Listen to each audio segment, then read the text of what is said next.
दोस्तों नमस्कार। जब भी गाबा ब्रिस्बेन में मुकाबला होता है तो हर किसी के रोंगटे खड़े हो जाते हैं क्योंकि ये ऐसा मैदान है जो ऑस्ट्रेलिया का बहुत लकी ग्राउंड है जहां बेहतरीन गेंदबाजी की टी20 क्रिकेट में पाकिस्तान के खिलाफ और जिससे दोनों टीमों के बीच में गेंदबाजी एक बहुत बड़ा अंतर साबित हुआ। बल्लेबाजी ने तो खैर फ्लॉप शो रहा ही पाकिस्तान का, लेकिन अगर आप देखें तो 93 रन बनाए 4 विकेट पर 7 ओवर में। 7 ओवर के खेल में एनीबॉडीज गेम है, कोई भी जीत सकता है, इसलिए मेरे ख्याल से पाकिस्तान को बहुत निराश होने की जरूरत नहीं है।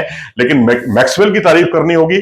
आज उन्होंने वाहवाही लौटी क्योंकि 19 गेंदों पर उन्होंने 43 रन की पारी खेली, 5 चौके और 3 छक्के लगाए। और मार्कस स्टोइनिस 7 गेंदों पर 21 रन यानी 300 के स्ट्राइक रेट से रन बनाए। अब देखिए यहां तो पावर हिटिंग क्या होती है वो ऑस्ट्रेलिया ने दिखा दी। लेकिन अगर आप पाकिस्तान की अगर आप देखेंगे तो खाली एक उस्मान खान का मैं एक ओवर देख रहा था जिसमें वो बल्लेबाजी कर रहे थे और 3 डॉट बॉल उन्होंने खेली और उसके बाद आउट हो गए। अब देखिए इस तरह से अगर आपकी अप्रोच रहती है 7 ओवर के खेल में तो फिर बड़ी मुश्किलें बढ़ना बहुत लाजमी है। लेकिन देखिए अब याद आते हैं ना फकर जमान, क्यों नहीं चुना गया उनको टीम में, वो ऐसे माहौल के लिए बहुत फिट थे। इस तरह से सैम अयूब को आपने क्यों नहीं चुना जबकि वो तो अच्छे स्ट्रोक प्लेयर थे।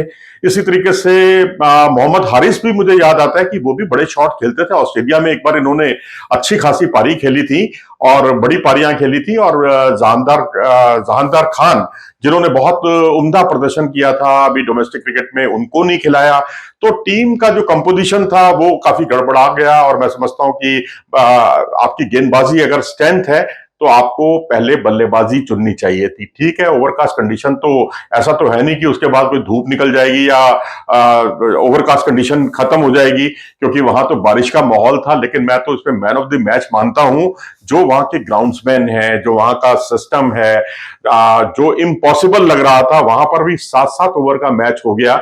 दर्शकों के लिए उनके पैसा वसूल हो गया भाई टिकटों का। तो ये अपने आप में बड़ा काबिले तारीफ बात है। और अब्बास अफरीदी ने जरूर आखिरी 2 गेंदों पर विकेट लिए। यहां विकेट से महत्वपूर्ण यह है कि अगर 2 गेंदों पर 2 छक्के भी लग सकते थे, लेकिन आपने क्योंकि एक एक विकेट का महत्व होता है। पाकिस्तान ने 9 विकेट खोए हैं तो इसका मतलब 9 डॉट बॉल हो गई। उसके अलावा पाकिस्तान ने कुछ डॉट बॉलें भी खेली हैं तो 10 डॉट बॉल खेली हैं। तो यानी 19 गेंदें ऐसी थी, यानी 7 ओवर का खेल, 7 ओवर में 42, 7-6 42 गेंदों का खेल। और उसमें 19 अगर गेंदों पर रन ना बने, यानी 9 गेंदों पर 10 गेंदों पर रन नहीं बने और 9 विकेटें खो दी आपने, तो 19 रन तो आपके यही हो गए। अगर आप ऑस्ट्रेलिया को देखें तो उसने 8 डॉट बॉल खेली और केवल 4 विकेट खोए और 12 रन यानी 12 डॉट बॉल गई टोटल, यानी 7 रन का अंतर तो यही हो गया दोनों टीमों के बीच में। तो मुझे लगता है कि यहां थोड़ा सा गेंदबाजी में भी जो है ना कैसे कसी हुई गेंदबाजी करनी है। हारिस राउफ का हालांकि एक ओवर बहुत अच्छा था, पहला ओवर जिसमें उन्होंने विकेट भी लिया, सिर्फ 3 रन दिए, तो लगा कि भाई इस माहौल के लिए वो पूरी तरह से फिट हैं। लेकिन दूसरे ओवर में वो भी एक्सपोज हो गए। लेकिन बॉलिंग होती है नाथन एलिस की।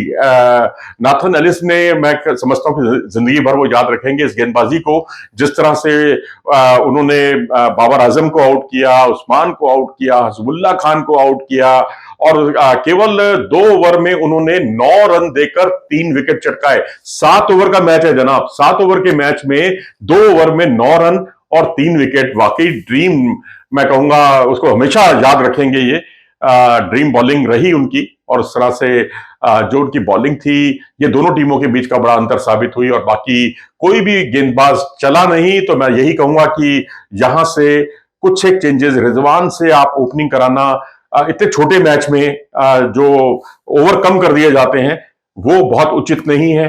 देखा जाए तो T20 वाली टीम ही नहीं थी ये, बहुत पावर हिटिंग वाली ये टीम ही नहीं थी। क्योंकि जिस तरह विकेटें गिरी है ना, 6 विकेट बहुत मेरे ख्याल से 20-22 रन में या 24 रन में 6 विकेट गिर गए थे। तो उससे जो है उससे उबर पाना बड़ा मुश्किल होता है, चाहे 7 ओवर का खेल हो चाहे 5 ओवर का खेल हो। छोटे ओवर के लिए स्ट्रेटेजी अलग तरह की होती है। अगर आप देखें तो जो छक्के उनकी तरफ से देखने को मिले, 6 छक्के लगे ऑस्ट्रेलिया की तरफ से, पाकिस्तान की तरफ से 3 ही छक्के लगे। ऑस्ट्रेलिया की तरफ से 9 चौके लगे, पाकिस्तान की तरफ से 7।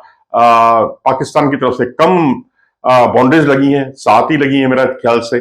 तो अब यहां फर्क यही रह जाता है कि आपको जितने आप विकेट खोते हैं उतने ही आप डॉट बॉल आपकी उतनी ज्यादा हो जाती है, और जो डॉट बॉल अलग से होती है उसमें आप जोड़ दीजिए विकेटों को, 19 गेंदों पर कोई रन नहीं। आप देखिए ना, ये कितना बड़ा अंतर साबित हुआ। इन 19 गेंदों में अगर आप 3-4 विकेट भी खोते तो मैं समझता हूं कि 15 गेंदों पर आप बड़े आराम से 30 रन 32 रन बना लेते, तो शायद वो अंतर कम हो जाता। तो मेरे ख्याल से ये थोड़ा सा कैलकुलेशन में गड़बड़ हुई है, और यहाँ जो खेलने की जो स्ट्रेटेजी होती है वो थोड़ी डिफरेंट होती है, उस पर थोड़ा सा काम करने की मैं समझता हूं जरूरत है। चलिए, उम्मीद है कि आपको ये हमारा वीडियो पसंद आया होगा। अगर आपको ये वीडियो पसंद आया हो तो इसे लाइक करें, चैनल को सब्सक्राइब जरूर करें। नमस्कार।